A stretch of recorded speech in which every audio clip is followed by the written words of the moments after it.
It's honestly okay. So I coach with my with this other guy, and he's around my age. He's pretty cool. And it's just funny. He knows what he's doing. I have no idea what I'm doing, so I just kind of take him like he kind of takes the lead. I kind of just like pretend that I know what I'm doing, even though the girls know that I have no idea. It's just so funny. But they've lost both of their games so far, but we have another game on Monday. So yeah, we're okay. The first game we lost by like a lot. Second game we lost by not that much, so they're getting better. So yeah, that is my update. Have I read the Action Bible? I have not. Can I say hi? Hi. What am I waiting on God to do? What am I waiting for God to do? For my life, I feel like there's quite a bit of things that I feel like I'm waiting for the Lord to do, but I talked about like just healing and stuff, but I guess the more personal things, I think that's between me and the Lord, just because, you know, sometimes there's some things that you have to keep between you and God. Yeah. Chaperone dates, I feel like it's kind of cute when you're like younger, but like when you're older, I think that's a little weird.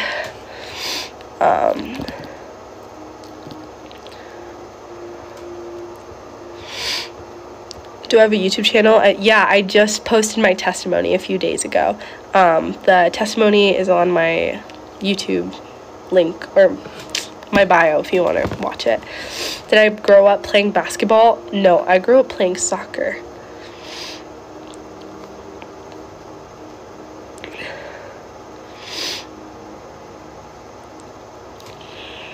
Hold on. I don't question God.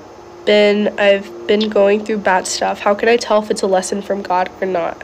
Oh, what the heck? Okay.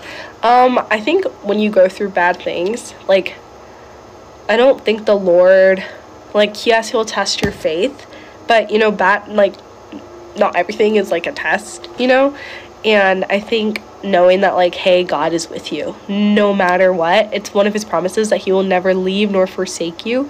And so when you go through hard things, you just have to realize, like, it's literally a part of being a human. And I know this is probably the suckiest answer you're gonna hear, and you're like probably like, okay, shut up, like, that's dumb, like, you know, but it's true. It's like, it's literally part of being a human, and we can't escape it.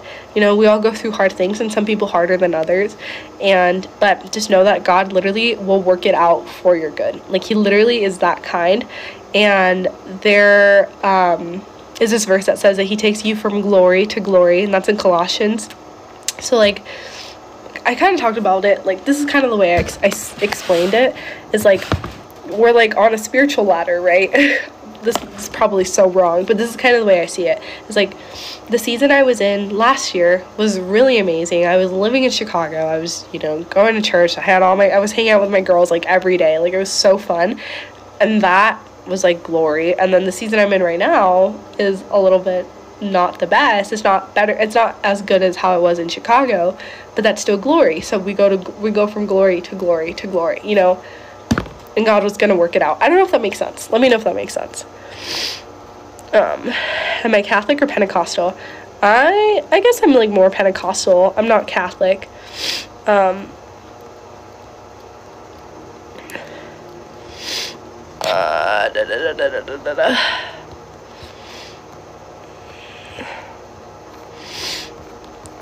What is my age? I am 19 turning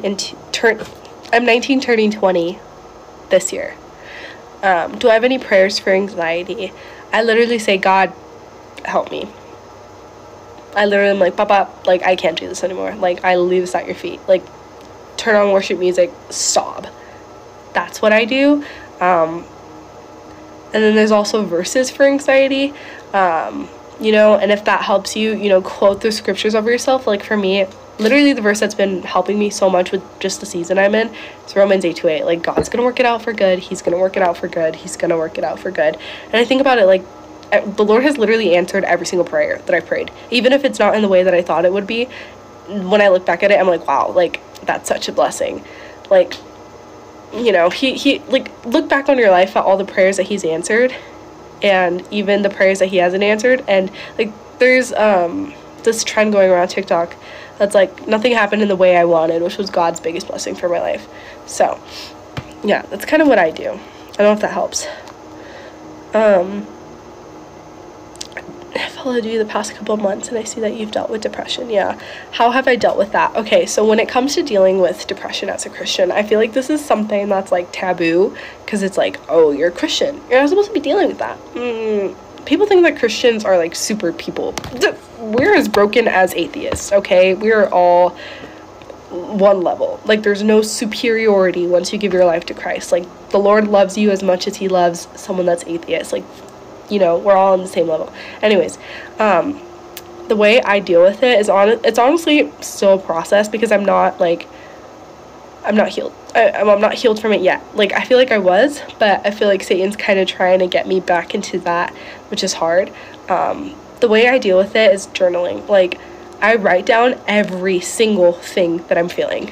Like, I write a letter to Jesus and I say, Jesus, this is how I'm feeling. Please, you know, like, I sob my eyes out. Like, I talk about this a lot, but I cry a lot to Jesus. He counts every tear. Like, sometimes when there's not even words to say, he knows what your tears mean. And I'll even open a random book in my Bible and just start reading it, because then it takes my mind off of what I'm feeling and just kind of brings to that.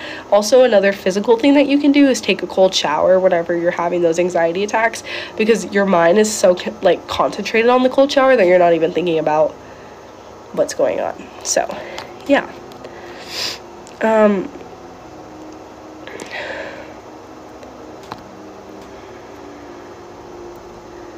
I do not have a that's so funny. He's like not my he's a little bit older than me. Like, I think he's like 28 or something. Like, so he's around, I think he's still Gen Z, I don't know. But he's married and not like, no, he's a full grown man. I was just asked to coach because I think they needed a girl. So yeah. Okay, so I am going to go to bed, guys. But I really hope that helped, and if it did, praise God. My race, I am Mexican and Italian. So yeah, buenas noches.